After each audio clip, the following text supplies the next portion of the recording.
Every year, compliance regulations change thousands of times, and every year ADP makes thousands of seamless platform updates so businesses can focus on everything else, like running their business. Grow stronger with ADP, HR, talent, time, and payroll. At Kroger, we know the holiday season is going to be special for everyone. So use the Kroger app to get personalized coupons, weekly deals, and rewards like fuel points. That way you'll get all the fresh holiday specialties you love at prices that are lower than low. Kroger, fresh for everyone. And now you'll find more ways to save on your favorites. When you download digital coupons, you can use up to 5 times in one transaction. Kroger, fresh for everyone.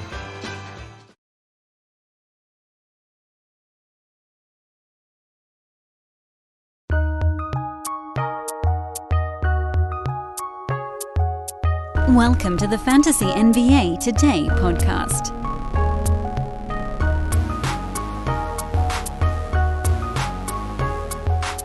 Nothing different or weird today, folks. It's reverse chronological lightning round Monday on Fantasy NBA Today, a sports ethos presentation.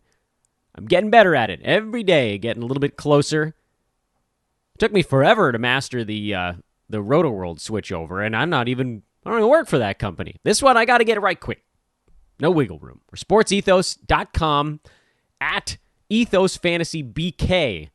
Follow the basketball fantasy feed. We'll be likely having other sports as well here in the not-too-distant future. Kind of an exciting little pivot for a website that's been basketball for since its inception.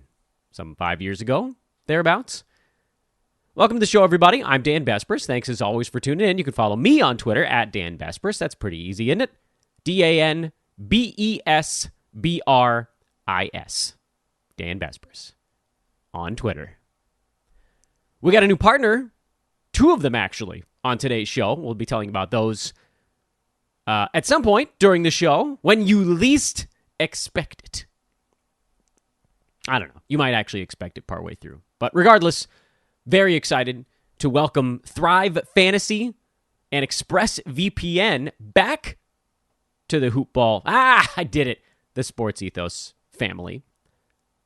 Actually, some of the promo codes still for the old website name. Shout out to Thrive Fantasy for getting the new promo code right. That one actually is related to Sports Ethos. But let's start with Sunday. This is the way things work on Reverse Chronological Lightning Round Monday. We start on Sunday. We work our way backwards through the weekend until we've hit each of the 30 teams' most recent basketball game. It's a reset button podcast. We do it pretty much every Monday when the season is in swing. This is not a day of the week where we like to get fancy and creative with what we're doing on the show, because this is actually a really important weekly tradition to make sure we all know what's going on.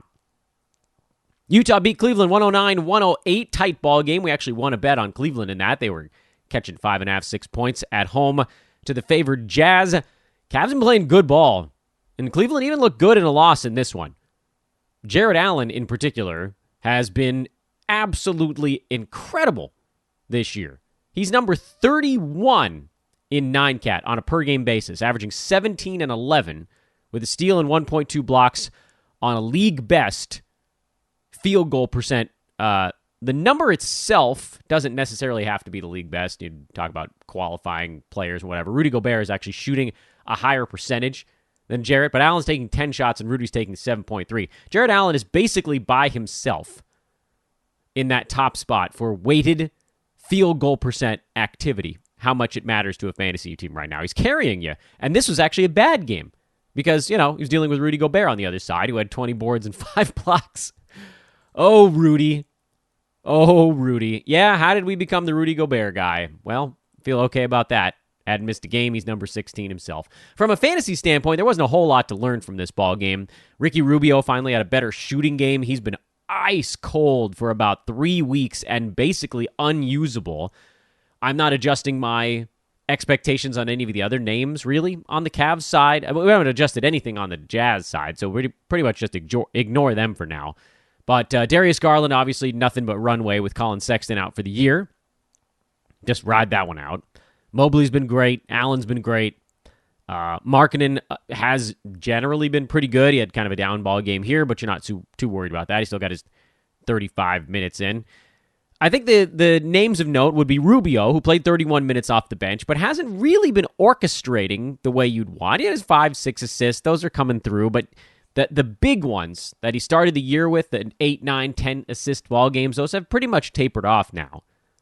The Cavs move the ball relatively well. Garland's been at the forefront of that, but even when he's off the floor, it's kind of a team effort. And Rubio is the second in command on that particular note.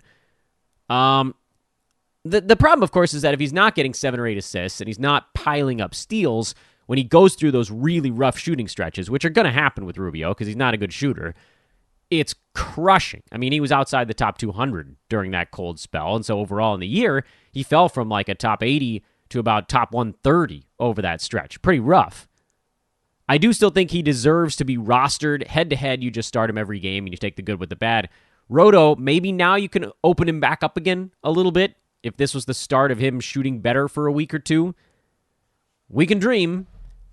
And then the other name I wanted to mention was Kevin Love, who had a down ball game as well. He's actually been in that 120, 130 range in only about 20 minutes a ball game, which is kind of surprising. He's not going to get more minutes than this unless a bunch of guys go down again. But it does seem like he has a pretty locked-in streamer-level role. Put him in your streamer bucket, and that's it. Washington, coming back to earth. Much better at home than on the road, so worth noting certainly that this was a road game for them, and the Wizards happen to be one of those teams that's scuffling when they're not in their own arena. They're 6-7 on the road, 8-3 at home. Big difference there. 5 games over versus 1 game under. It's not as significant as, the Blazers or the Hawks even, but it's still notable because the Wizards look pretty good in their own arena. It feels like things are coming back to earth for Washington, whether it's happening gradually, which it does seem to be. Sometimes you want something like this to be more abrupt, like, oh no, the wheels fell off and they lose 7 games in a row. It doesn't always go that way. Sometimes there's just these little things that the cracks begin to form. And for the Wizards, they're not that great of a basketball team. They're a team that's been better than the sum of their parts, which is really cool and, speaks highly of the players and the coaching staff. But at the end of the day, there isn't that firepower. So if things aren't breaking their way, if they're not winning the hustle plays, they're going to lose. Spencer Dinwiddie has been bad. He got off to a pretty quick start, and he's just been a mess ever since. Where is he at these days? I probably should have looked that up before going on air. He's number 134, so he's fallen almost outside of streamer territory now. Does not need to be started. Does not even really need to be rostered. He's at 134 and falling. No defensive stats to speak of. Field goal percent is a mess. I mean, really no defensive stats. And then you want the assist to be maybe a little higher than 5 to make up for it, or the scoring, heaven forbid, 13.5 points. The Wizards' offense is gross. It's happening to Bradley Beal, too. He's in the 80s. Although I do want to pause and come back on Beal in just a second. Quick note on the Raptors side. Pascal Siakam was kind of the only player that, quote-unquote, survived this very low-scoring, ugly ball game. No real adjustments on the Raptors side. Everybody's going to be fine. It's good to see Precious Achiuwa shoot 50% once. There's something there, but you can't dive in because his offense has been so awful. And at some point, OG Anunoby's going to come back. But let's pivot back to Bradley Beal. He's actually one of the players that I wanted to spend a minute or two on and offer you guys this explanation. I tried to put it in some tweets last night. I don't know who the hell's reading Twitter on Sunday night, so we'll do it again here on the podcast. Bradley Beal has been a twice noted buy low. And I know the first thing you have to think and say when someone says something insane like that is, what the hell are you talking about? A twice noted buy low. I will explain. Bradley Beal was a buy low at the beginning of the year when he got off to a start in roughly the 40s. He was somewhere in like the 45 range. I don't remember the exact number. And the expectation we all had was that he would climb up to somewhere near the turn. Somewhere between 10 and 18, I think. If there was any fall back there, it wouldn't have been that significant. That buy low probably turns out to be wrong. And Lord knows I thought it would be a good one. He hasn't been particularly banged up, mostly playing his basketball game so far, 21 of them. His shot has been gross. There's no doubt. There's no way around that. Continues to miss from many places. He was kind of being floated early in the year by shooting like 92, 93% at the foul line. That's now come down to 86. The turnovers at 3.5 are way too high, given that offensively it's not translating. 2 years ago, he had 3.4 turnovers per game. That was a career high, taking 23 shots a night, including 8.5 of them from downtown. He took 8 free throws a game that year, hit 84% of them, averaged 30.5 points, 6 assists, 1.2 steals, 0.4 blocks. And now this year he's at 3.5 turnovers, actually a tenth higher, despite doing significantly less. Free throws shaved in half. You can call that 2 possessions if you want. And shots down by 3.5. So he's down 5.5 possessions, where he's the main guy, because assists are about the same as 2 years ago. He's down 5% at least possessions, and yet the turnovers are up. Steals are down. I can't explain that completely. Shooting percentage is the worst since his 3rd year in the NBA. Actually, worse than... no, it's right around the same. 2014, he hasn't been below 45%. He was at 44.9. So he hasn't been below 44.9 since 2015, and he's at 42.8 right now. And everything is a disaster. He's shooting 26% from downtown, 37% or over his career from three-point land, and really, hasn't been below 35 at any point. Free throws are good, but attempts are way back down, and maybe you blame some of that on what the league has done. I just think there's something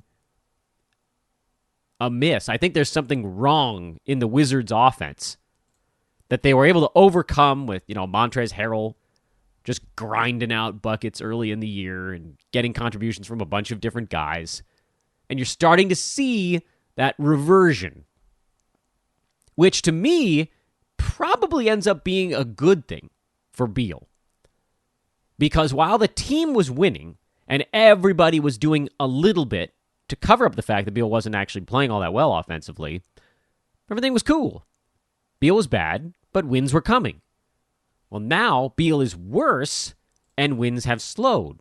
Wizards 4-6 in their last 10 ball games. They've lost 2 in a row, and they've just looked slow in this last little stretch. I mean, they're fine. They're still fine overall. They're the 5 seed at 14-10. But again, you think about what the direction things are trending. They did get a little bit of good news that Thomas Bryant was expected to be back at practice shortly, within the next 2 weeks, and then maybe playing within a week or two after that. By the way, do you stash Thomas Bryant? It's a bit of a log jam up front. He might work his way up to 25 minutes a game, but it's probably going to take a while. You could do it, mostly because the other stash guys have no timetable, and at least we know that Bryant can be pretty good fantasy-wise when he's out there. But he didn't play much defense, and on a team that right now is valuing defense heavily, I don't know how he totally overtakes Gafford or Harrell or some combination of them. Who gets squeezed out at that point? It's too complicated. It's too complicated to squat on Bryant when you don't even know if he's going to have a big enough role. So no, I don't think you need to stash. If you want to, you can. I just don't think you need to. But back to the Bradley Beal front. When I say he's a twice buy low, I think we've now hit a point where everyone probably agrees that his target value is lower. So we'll go back and we'll go through this sort of chronologically. First thing that happened was he got off to a start in the 40s. He was a buy low because he was drafted around 12. And there was an expectation that he would get back to within probably a half round of that. So he was in the 40s. You could probably spend someone in the 20s and still feel like you were creating a tiny bit, a little baby buffer of value. But now I think everybody feels like he's not getting to that upper area, and he's probably not getting to within a half round or even a round of where he was drafted. And so now you've created a new price point on Beal, where, yeah, he's in the 80s right now on a per-game basis. I don't think anybody thinks he's going to stay there because we just did the analysis, and everything is down for him across the board pretty much, with the exception of rebounds and assists, which are kind of the same. Threes down, scoring down, field goal percent down, steals down, blocks down, turnovers worse. This isn't going to stay. But the question now is, and I don't know that I have the perfect answer to this question. The question is, what do people believe his target value is now? I don't think people think it's 12 anymore. I don't think people think it's 15 or 18 or even 20. I think that there may be a contingent of folks that believe he's not getting inside the top 40. And that now creates a second buy low opportunity, and arguably a safer one. Because I don't think he's getting into that top 20 either, based on what I've seen from the Wizards offense and from Beal by himself. If he really is only taking 19.5 to 20 shots per ball game, he doesn't have the volume to get into the top 15. He has the volume to get near the top 25, 30 to 25 range. So the new buy low, as we've messed with the knobs on our old-fashioned TV dial here, or radio dial, is if you can go get him for someone in the 40s now, you've created a little bit of buffer. I don't know if that can be done. I think it's important to find out. Nobody on this podcast is going to sell low on Beal, so you guys are not the right audience to try to figure out what someone else might actually sell him for. But if Beal's on a team, someone in your league that, doesn't listen to a fantasy podcast every day or doesn't spend half their morning making sure they're up to date on fantasy news, they may look at him and think, crap, this guy's just not playing very well. I should go get, a late third, early fourth rounder and cut my losses. By the way, players in that range that you might be able to trade to get Bradley Beal, I don't know if it would. I doubt Cole Anthony would be enough, but maybe. Time Lord, Sabonis, I don't think he's going much higher. Evan Mobley, there's a lot of buzz around that name. Let's see, who else is in that range that might have a little bit of upside built in? Gary Trent Jr., that's probably not going to be enough. Lonzo Ball, Jared Allen, who we just talked about. These are interesting ones. But now we're almost going a little bit too far up the board. So take a look at your rank board, see who's on your team among that group. Devin Booker's an interesting one because as great as he's been, he's still number 46. He's like a worst-case scenario almost for Bradley Beal, although his field goal percent is better. Booker is like what Beal's doing right now that Beal has forgotten how to do all the other stuff. Booker's at 23, 5, and 4. Not much defensive stuff. Slightly better field goal percent. 18.5, 19 shots a game. So that's like a worst-case scenario to me for Bradley Beal, because that's if the steals and blocks don't come back at all. Then Beal just becomes that when his field goal percent levels off. But if the other things come back around a little bit, if the threes come back up, if the steals come back up, if the turnovers come back down, then he should push around in front of that. Maybe around 30. More than 1 in 3 people will face cancer in their lifetime. Unfortunately, fear can stop you from getting your cancer screening, but it won't stop cancer. Early detection can save your life. Don't wait for symptoms to appear to act. Cancer screening is safe, effective, and accessible for everyone, including free or low-cost screening programs. Go to cancerscreeninfo.com right now for free screening resources and recommendations from the American Cancer Society. Don't wait. Early detection can save your life. Go to cancerscreeninfo.com today. Cancerscreeninfo.com. At Kroger, we know the holiday season is going to be special for everyone. So use the Kroger app to get personalized coupons, weekly deals, and rewards like fuel points. That way you'll get all the fresh holiday specialties you love at prices that are lower than low. Kroger, fresh for everyone. And now you'll find more ways to save on your favorites. When you download digital coupons, you can use up to 5 times in one transaction. Kroger, fresh for everyone. Okay, let's keep moving along. But before we do, I do want to mention to you guys our brand new partner, Thrive Fantasy. I'm actually really excited about this one, and I might try my hand at it as well. which I know is nuts because Thrive Fantasy is a DFS website, but they do it differently. Thrive Fantasy is actually prop bets in the DFS landscape. So come prop up on Thrive Fantasy this season. It's an esports app for player props. I want to see if I can walk you guys through this. Our buddies Mike Apatria and Santino Cacone, Mike, you've heard on this podcast many times over the years, they run our DFS division here at Hoopball, and they'll walk you through getting winners. You don't have to listen to me on that because I'll probably screw it all up, but I am a pretty good bettor. So prop bets as DFS, meaning you don't need to know every weird little matchup down the board, like who's the small forward who costs $3,600 on DraftKings and has a really good matchup on one weird night and 6 guys are out on their team or whatever it might be. You don't need that. With Thrive, you eliminate those countless hours deep diving the fringe players and you focus only on the top tier athletes. There are 20 available player props. You pick 10. Each prop is assigned a value, both for the over or the under, based on how likely either one is to hit. Hit the most props, rack up the most points, and you win a share of the prize pool. Over $50,000 is given away every week in NBA contests and prizes. And to date, Thrive has paid out over $6 million in prizes. And yes, of course, you know that if they're partnering with us, they got a deal for you. Use promo code ETHOS. Yes, they managed to use our new name, which is a feather in their cap because not everybody has done that so far. ETHOS, ETHOS. When you sign up, there's a place to drop in a promo code, and you get a 100% deposit match up to $100. Download the Thrive Fantasy app on the App Store, on iTunes, or the Play Store, or just visit thrivefantasy.com. Sign up and prop up today. Really excited, by the way. They have a couple other promos, too. If you deposit $10, you get 2 free $20 NBA tickets. If you deposit $100, you get 4 free $20 NBA tickets. So you can get some more games to play in.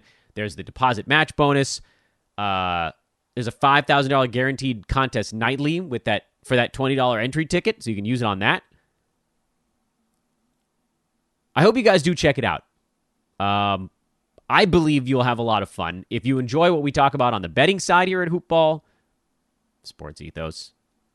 If you enjoy what we talk about on the fantasy side, if you follow our DFS guys at all, just visit thrivefantasy.com. It means a ton to us as we build out a brand new partnership. All right, let's move a little bit quicker through the rest of the box scores from Sunday. There were only 2 other games, although I can't do that fast on Charlotte. Charlotte's got half their team in COVID protocols right now, so this is the where is all the leftover stuff going. Miles Bridges, monster game.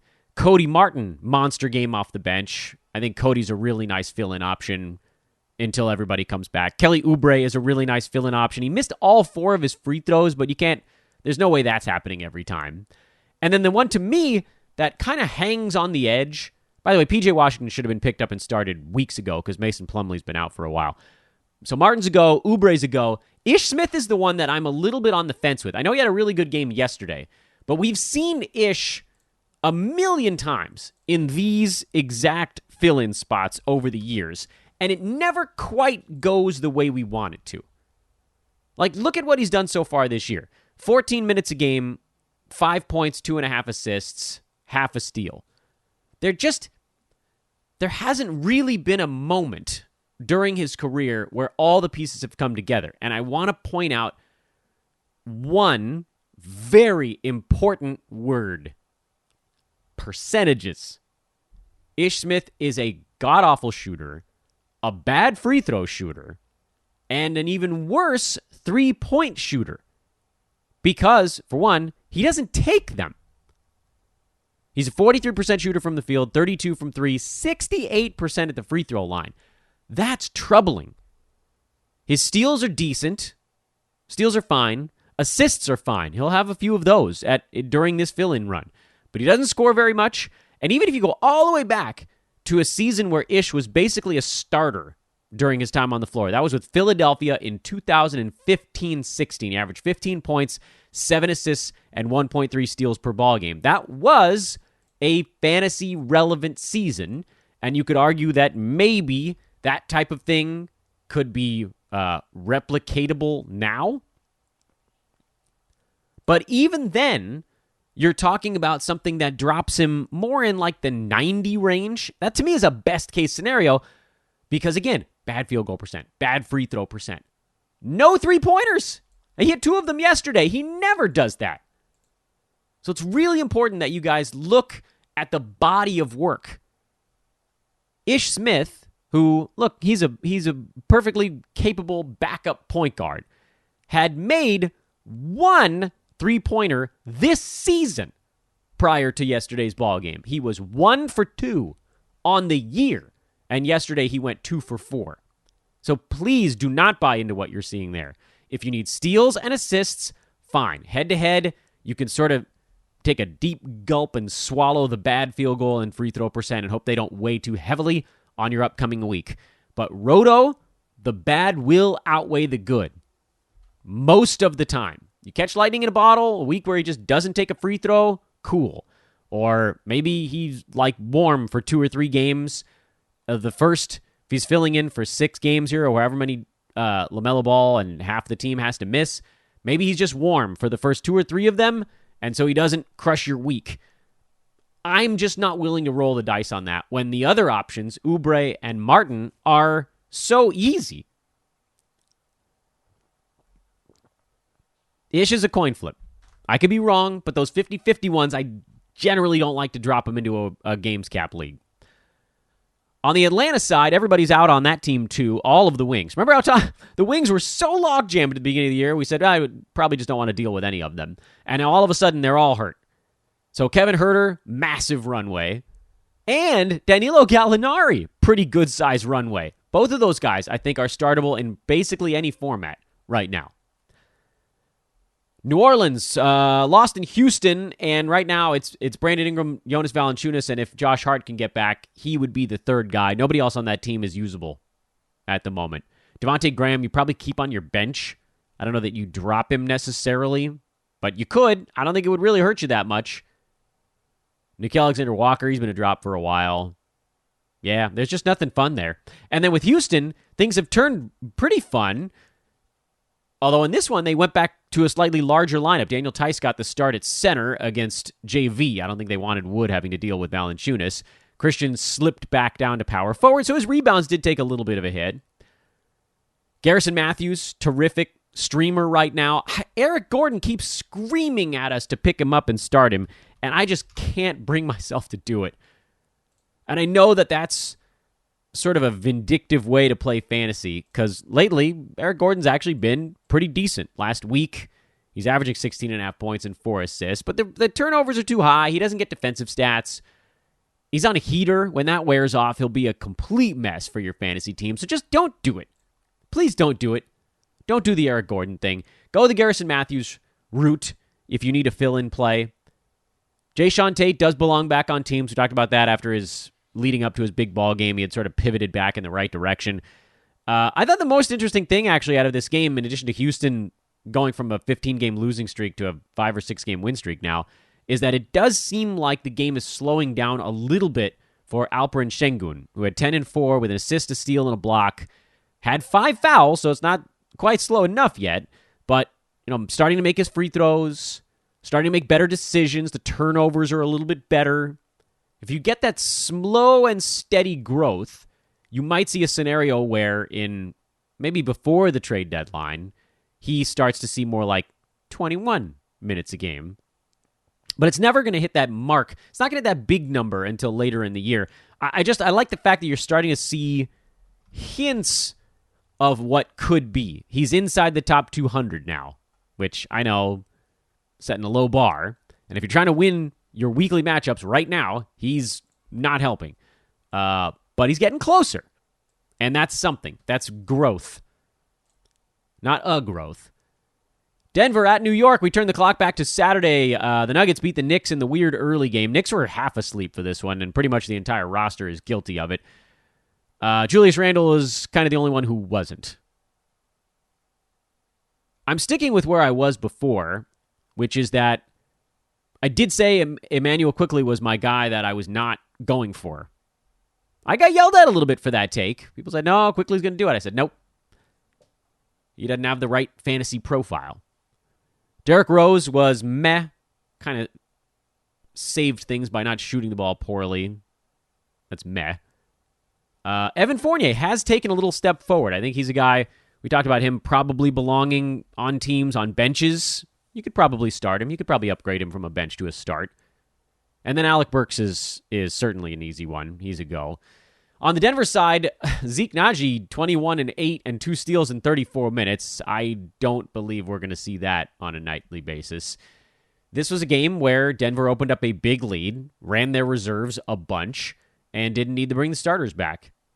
So don't read too much into it all. For Naji, he did a bunch of his damage pre-garbage time. We got to give credit where credit's due there. Probably not going to happen again, but it wasn't all at the end. Chicago beat Brooklyn in a good ball game. This was kind of what we were wondering. The Nets were slipping by not great teams on just sheer offensive ability, mostly of Kevin Durant. And you wondered what would happen when they had to deal with a team that also had some solid offensive players. And they just couldn't quite get over the hump here. Chicago did lose Alex Caruso this game 8 minutes in with a hamstring pull. No one really looked great in his absence, although Derrick Jones Jr. had 4 blocks in his ultra-low usage 33 minutes. He's a possible stream if Caruso has to miss any time. Does seem like he would kind of be the next man up. I don't know that we can count on him to block 4 shots every ball game. He'll be a good field goal percent, bad free throw percent guy who might slip you a three-pointer, probably will get you a steal. It's a stretch, though. It's a stretch. On the Brooklyn side, Deandre Bembry seemed like he was kind of winning the power forward job. Bruce Brown came back with 12 rebounds in 26 minutes here, and that became a timeshare for a game. We don't know if that's going to continue to be a timeshare, but it is a reason to say, I don't know that I can start either of those guys until we know how it's actually going on a night-to-night basis. Whereas at least with Patty Mills, who didn't have that great of a ball game, he got his 34 minutes and took his myriad three-pointers from that shooting guard spot. He did what we expected him to do, and probably will continue to until Joe Harris comes back. Miami might be getting Jimmy Butler back tonight. That would certainly help them because they've been quite bad without Butler and Bam Adebayo. No surprise there. They lost their 2 best players, so they're losing basketball games. The good news department in Miami is that Dwayne Deadman actually looks like a relatively competent fill-in center. I don't know if he just got some juice now that he's got a job to do, but 13 rebounds a couple of times here in the last few days. That that high floor, low ceiling profile still very much holds.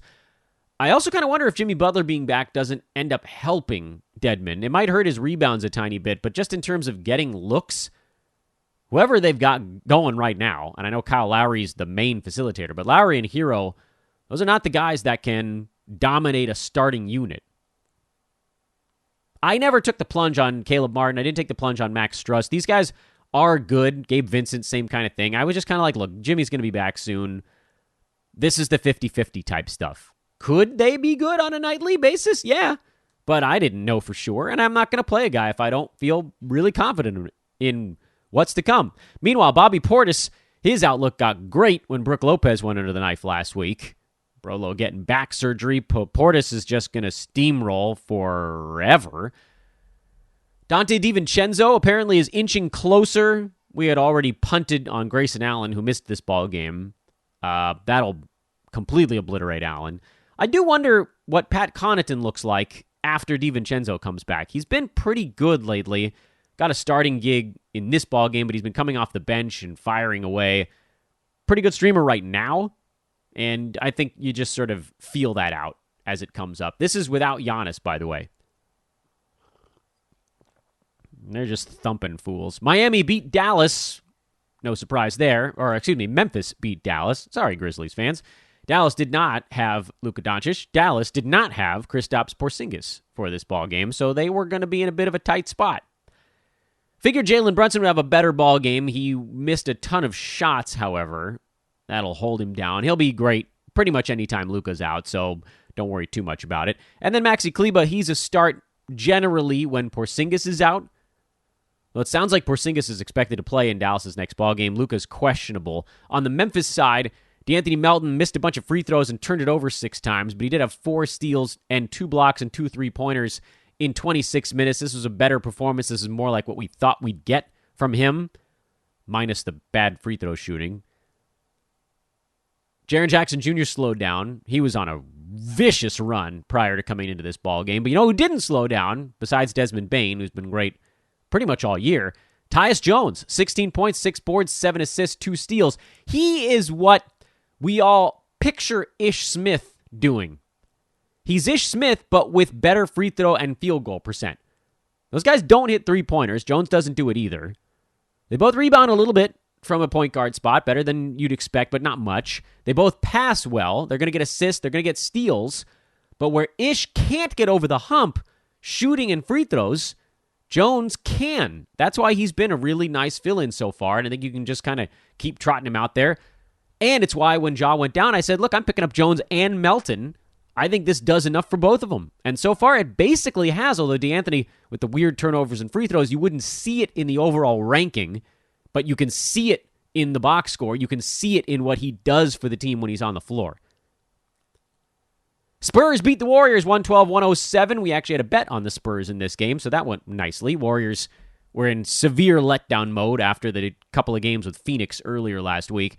Derek White, here he comes, man. He's been on the pickup for some time now. We called him one of the easiest buy lows when he was ranked like 131. You know where he's at now? 64. I said something ballsy and stupid before the year. I said Derek White might even outperform DeJounte Murray. That's dumb, because DeJounte's been amazing also. But Derek White is now catching up. In fact, over the last 2 weeks, White's been better. He's number 14 over that stretch. Full season, yeah, DeJounte's clubbing him. He's number 12. But now we're starting to get to the point where both guys are about to start beating their ADPs, but only one of them did we have an opportunity to buy low on. That's all I care about on the Spurs side. I know Lonnie Walker had a better shooting game, but we don't care. Doug McDermott was fine. We don't care. Meh. Big fat meh. Warriors, they're also kind of a big fat meh. Jordan Poole continues to hang on to value. Klay Thompson getting closer, though. Andrew Wiggins continues to bounce between sometimes having value and sometimes not. He's kind of in streamer town. And maybe it's because of Poole and Damian Lee. I don't know, but he just doesn't have to do as much this year, and it's been blah. Clippers in Sacramento. Paul George is out of gas, and that's not a great look 6 weeks into the season. We kind of knew this was going to happen. They got to get his minutes down. I don't know where the help is going to come from, though, if Reggie Jackson keeps missing all of his shots. Clippers are in a weird spot. You know, they're 12-12, which is fine. You know, half the Western Conference is at 500 right now. But they're 12-12 and kind of going the wrong way. 9-7 at home, 3-5 on the road. Most of their games have been home games. 16 out of their 24. So the Clippers got to find a way. Someone's got to get cooking on that team. Zubats was a little better here. He played 29 minutes. That's a good sign. He's been one we've been just kind of hanging on to, waiting to find out who's going to soak up those front court minutes. They went to the big lineup again. Marcus Morris, big game out of the small forward spot. Serge Ibaka, crap out of the power forward spot. Marcus Morris, hanging on, but not a 9-category ad. Sorry, I know he had a big ball game here. I don't care. Luke Kennard has had a couple good games. Don't care. Where we've been looking for the Clippers is, can Reggie Jackson figure out a way to fix his shooting? And the answer so far has been a heavy-handed no. And his free throw percentage has fallen. So he's barely rosterable after this slump the team's been in. Paul George has really fallen off after a quick start. He's now number 18, which, again, not like it's a bad marker, but dude was number 5 to start the year. And he's been trending down, seemingly fatigue-related.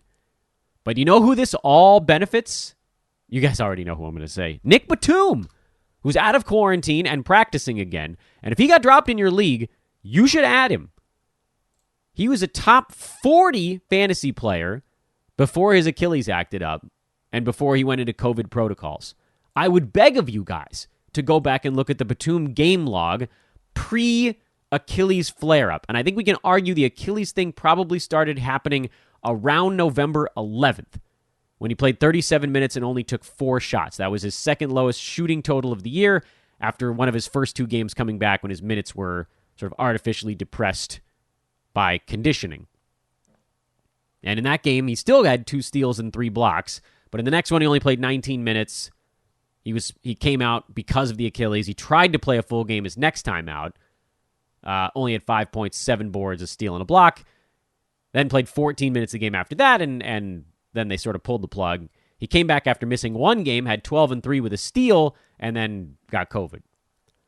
But if you look at the games before all that stuff started flaring up, 14 and 8, 2 steals, a block, 4 3-pointers. 20 and 5, 6 3-pointers. 12 and 8, an assist, a steal, 2 threes. 16 and 6, 3 steals, 1 block, 4 3-pointers. He was cooking. They need him. And also, arguably the most important part of all of this is that once Batum kind of got healthy and was inserted into the lineup, the Clippers' record went like this. Loss, loss, win, win, win, win, win, win. There was actually another win, even when he was starting to fall apart a little bit. And they lost to Chicago, beat San Antonio. They're just a better team when he's on the floor. So if we're worried about Batum getting his minutes back, I don't think we need to, because they've been pretty damn bad since he went down. Clippers won the first game without him. They went win, loss, win, loss, loss, loss, win, loss. That last win, remember, was over the Lakers, where they hit every 3-pointer late in the game, including a wild bank shot, or it almost could have been another loss. They've been bad without Batum.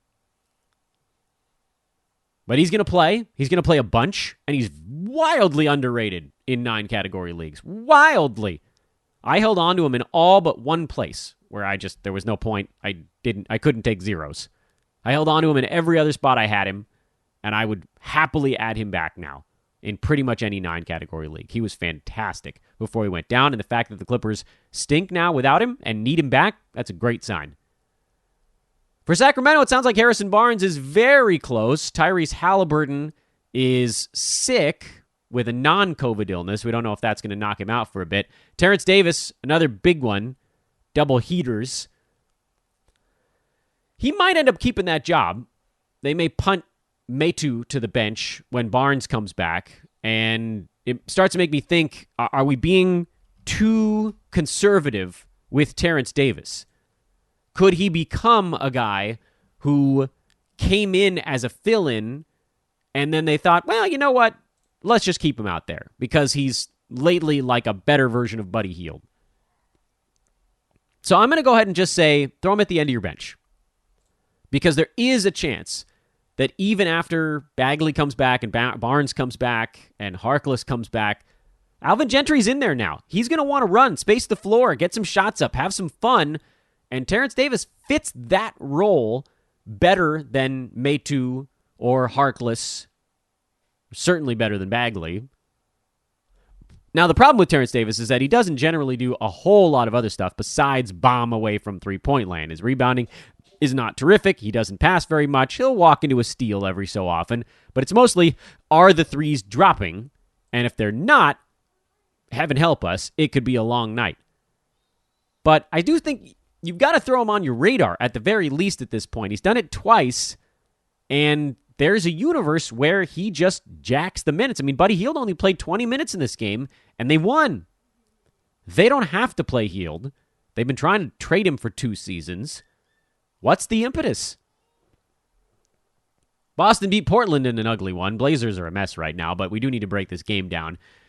And we will do so after I tell you about our other not new, but retread sponsor. Our buddies over at ExpressVPN are back for a second go-round. I'm really happy that they are because many of you guys expressed interest in getting the deal we had last time.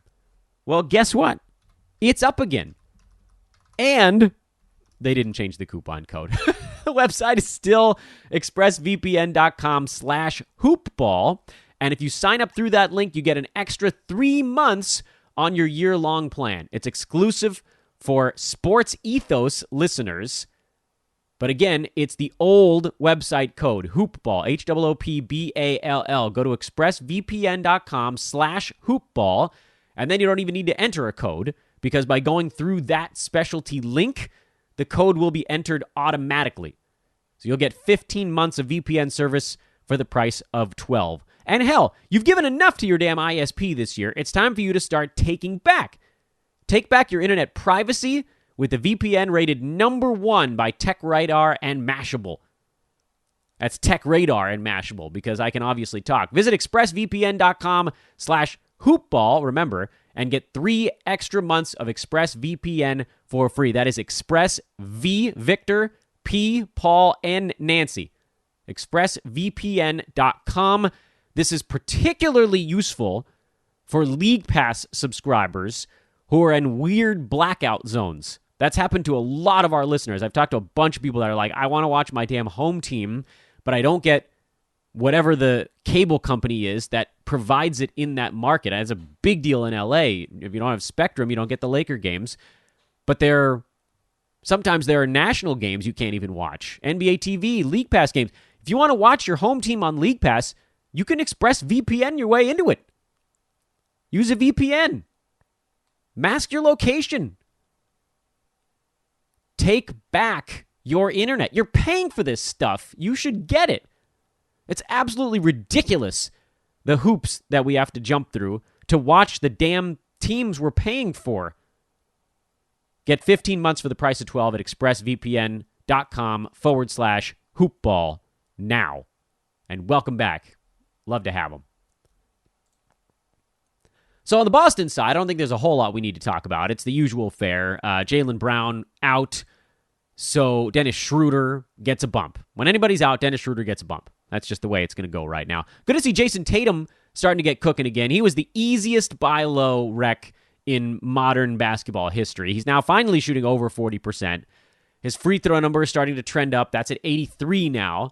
Steals and blocks are still down, but his is a walk to where he needs to be. All he needs to do is do what he usually does, and he'll be fine. His field goal percent way down. Steals, blocks, those come back. He's back to being a first rounder. It's easy. I don't think you can get him for cheap anymore, but Lord knows we could have last week.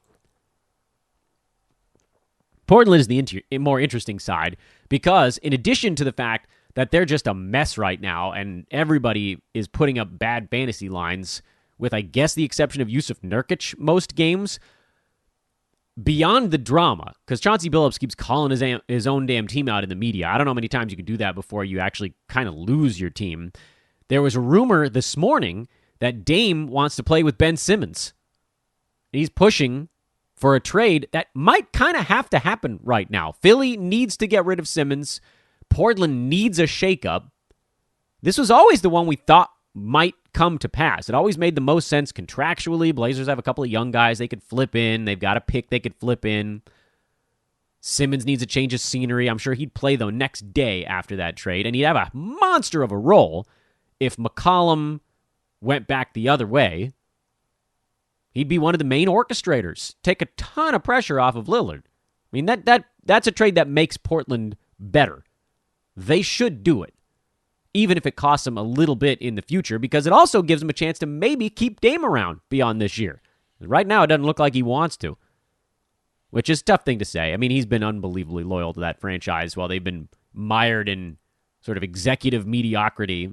Neil O'Shea gone now, by the way. They blamed it on his misconduct, and certainly that is a very large and very serious part of it. But also, look at the stuff he did with that team. I mean, you could pick any number of reasons. But anyway, short term in Portland, with both Lillard and Simons out, Dennis Smith Jr. did end up putting up a nice line. We talked about him a bunch on Friday's game, or Friday's show, as kind of a question mark guy. Is there going to be enough? Are they actually going to play him point guard starters minutes? They did. So now you got to move on it. He's shown the ability to board, assist, steal.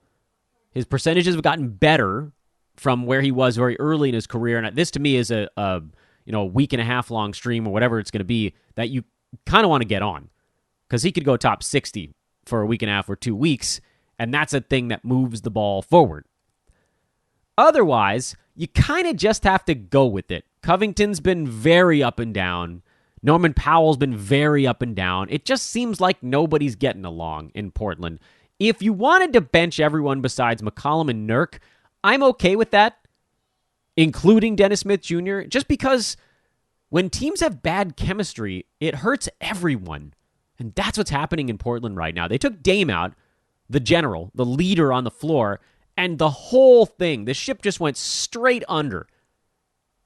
The plane went straight down. It's like the weirdest thing. There was no autopilot button. Dame was the pilot, and he walked away from the controls, and it was just like, okay, let's just go down. I guess it doesn't really matter what vehicle you're in. You don't generally want to go down. Minus a submarine. I don't think their team is a submarine. That would ruin our metaphor. So yes, pick up Dennis Smith Jr., stream him in the short term. Nurk, you start. McCollum, you start. I'm still starting Norman Powell. He got 28 minutes.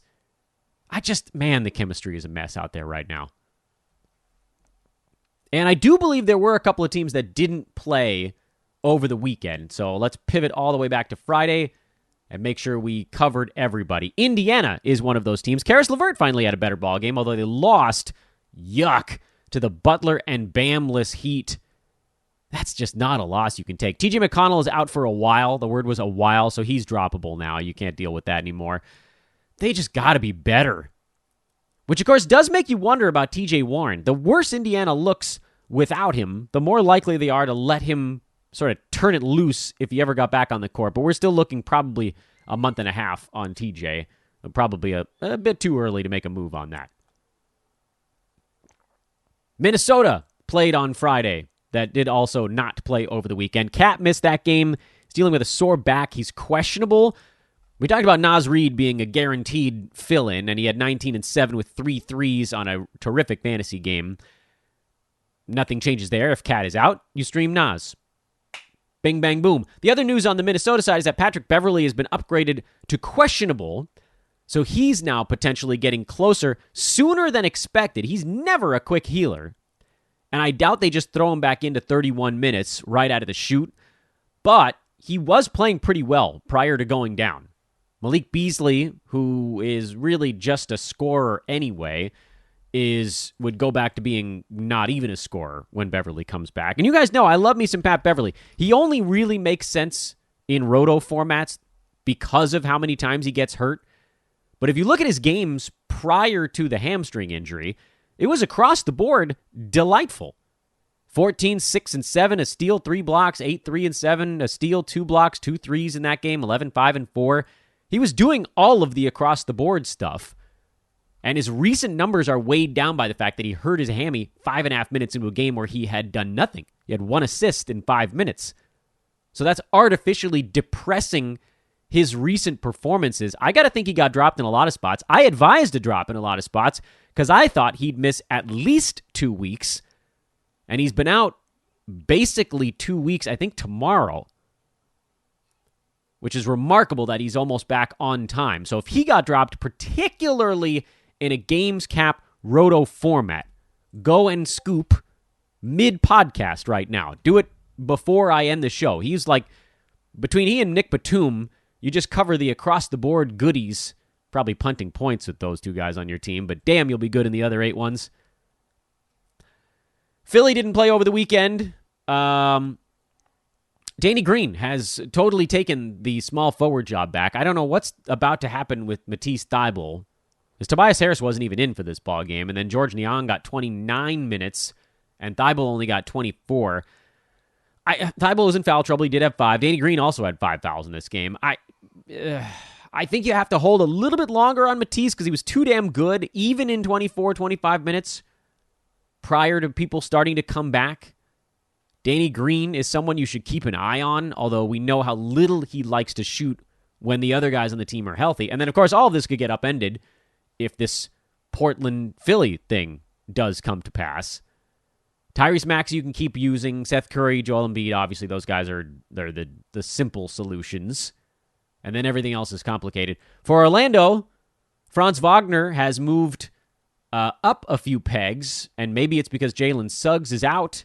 Whatever it is, I think he's just on a better run. Rookies go on these up and down swings pretty regularly. I mean, there are guys that are 15-year veterans that go on runs like that, but they're just a better team with Cole Anthony around, and he is now taking that next step of actually making his teammates better.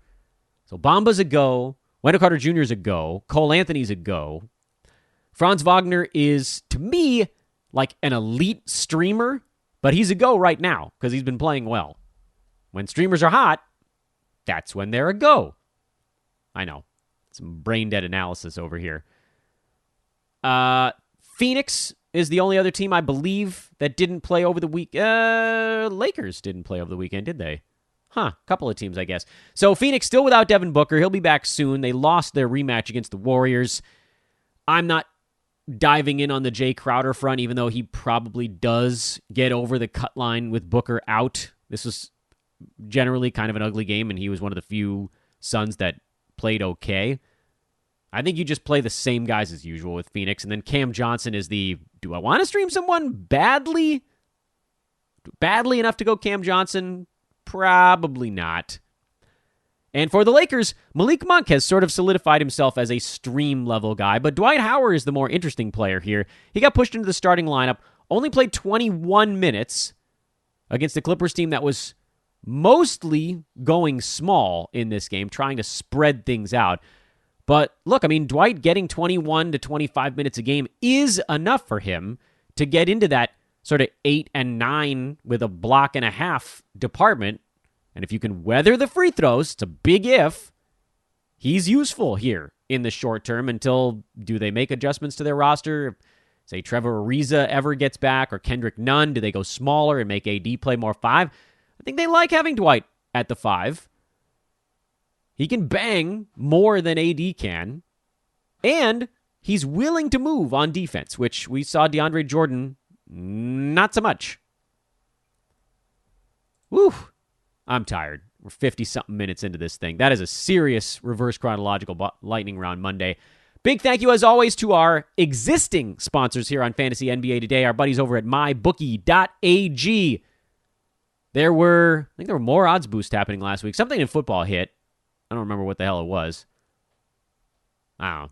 I count on other people to tell me when they pop up in football, except for those big weekends, like Thanksgiving Day. Oh, that was amazing. Man, can you believe we all won like $350? Was that fun?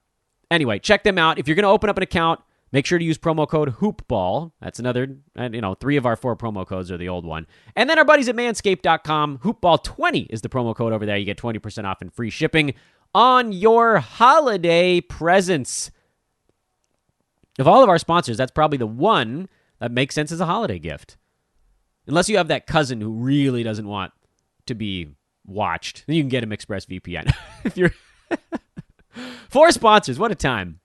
What a time. I'm Dan Besbris. This is Fantasy NBA Today, a Sports Ethos presentation. We'll turn it over to Twitter now, where we'll talk about the upcoming games tonight. And for you premium subs, you know I'm in the Discord on Monday answering your questions on the week ahead and whatever else you might have going on. Have a lovely Monday. You know where we'll be at tomorrow, Tuesday. Back with Adam King. We might be doing a deep mailbag. We might be coming up with something else. We'll just have to listen to find out. Please do rate and review the pod while you're at it, and we'll talk to you all tomorrow. So long, everybody.